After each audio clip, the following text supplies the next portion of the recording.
कि अगर भारत के मुसलमान अपनी लीडरशिप बनाएंगे तो संविधान के खिलाफ नहीं होगा। भारत के संविधान का डायरेक्टिव प्रिंसिपल उठाकर देख लो, भारत के संविधान की तमहीद उठाकर देख लो, जिसको बाबा साहिब अम्बेडकर ने बनाया।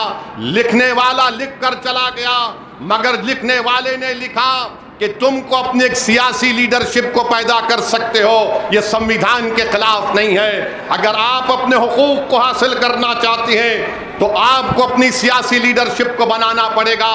कोई उठकर कहेगा अरे हमने सपा को भी वोट दिया था, हमने कांड से फुला को कामयाब कर दिया। अरे याद रखो, वो लीडरशिप नहीं है, वो बेनामी की लीडरशिप है, वो गूंगी लीडरशिप है। लीडरशिप वो होनी चाहिए जो जालिम की आंख में आंख डालकर आपके हक की लड़ाई लड़ सके, जो तुम्हारी नाइंसाफी को उसको खत्म करे और तुमको इंसाफ दिला सके। मेरे अजीज दोस्तों और बुजुर्गों, अपने वोट का सही इस्तेमाल करिए।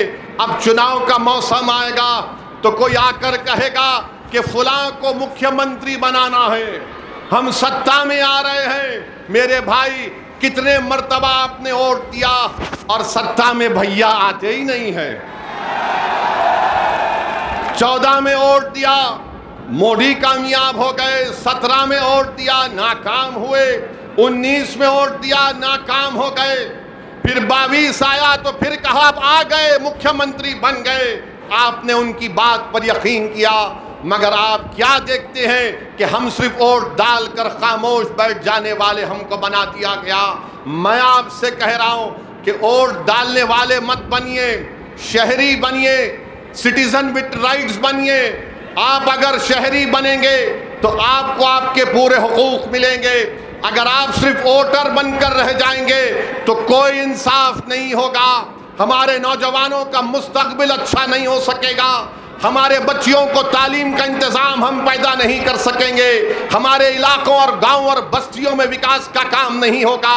आपको शहरी बनना पड़ेगा, वोटर नहीं बल्कि सिटीजन विद राइट्स बनना पड़ेगा, ताकि हम वो तमाम हुकूक को हासिल कर सकें जो दूसरे समुदायों को हासिल है। आज अगर आप वोटर बनकर सिर्फ यही समझेंगे कि मुझे उनको वोट देना है, सत्ता में आ रहे हैं, मेरे भाई गलती मत करिए।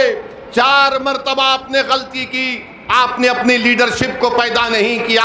यकीनन जंतर मंतर पर बैठने वाले बच्चों से इजहार हमदर्दी और उनका साथ देना अच्छी चीज है, मगर मैं ये पूछना चाहता हूं, आजम खान को जेल में डालने के बाद सजा हो गई, कितने सपा के लोग रोड पर निकल कर आकर धरना दिए? बताओ, हमको कोई जवाब नहीं दे सकेगा। अतीक को पुलिस कस्टडी में गोली मार दी गई, कोई एहतजाज बुलंद नहीं किया जाता। ऐसे कितनी मिसालें मैं तुम्हारे सामने रख सकता हूं। मेरे अजीज दोस्तों और बुजुर्गों, आज आप देख रहे हैं कि उत्तर प्रदेश में बीजेपी की सरकार है, वो एक पूरी कोशिश कर रही है कि मुस्लिम अक़लियत के बच्चे और बेटियां हमारी तालीम याफ्ता ना हो। इसीलिए जौहर यूनिवर्सिटी को डिमोलिश करने की, तोड़ने की नोटिस दी जाती है। इस बात का यकीन कर लीजिए कि बीजेपी आरएसएस की हिंदुत्व की आइडियोलॉजी नहीं चाहती कि भारत में मुसलमान ताकतवर बने, ये कमजोर करना हमको चाहती है। तो मैं आपसे अपील कर रहा हूं कि मुत्तहिद रहिए। और फिर हमने देखा कि समाजवादी पार्टी के नेता अखिलेश ने सोशल मीडिया पर लिखा कि जौहर यूनिवर्सिटी की उन तमाम बिल्डिंग्स को रेगुलराइज कर दिया जा सकता है। अखिलेश यादव ने कानून का हवाला दिया, कहा कि 1973 का उत्तर प्रदेश नगर विकास अधिनियम, इसके तहत जौहर यूनिवर्सिटी को रेगुलराइज कर दिया जा सकता है। मैं पूछना चाह रहा हूं सपा के चमचों से, मैं पूछना चाह रहा हूं सपा की गुलामी करने वालों से, मैं पूछना चाह रहा हूं अखिलेश यादव से कि तुम तो मुख्यमंत्री 2017 तक थे, तुमने जौहर यूनिवर्सिटी को रेगुलाइज क्यों नहीं किया? अगर 1973 का कानून था तो तुमने क्यों नहीं किया?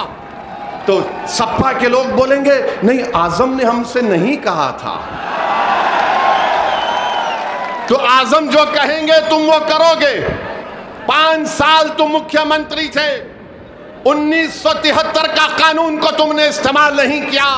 अगर तुम इस्तेमाल करते तो आज वो यूनिवर्सिटी को नोटिस नहीं दी जाती थी। मेरे भाई, ये इनका दोगलापन है, ये इनकी मुनाफिकत है कि जब मुख्यमंत्री थे तो उस बिल्डिंग को बचा सकते थे, मगर आज क्योंकि चुनाव आ रहा है, आपके वोट हासिल करने के लिए इस तरह की झूठ को आपके सामने बयान किया जा रहा है।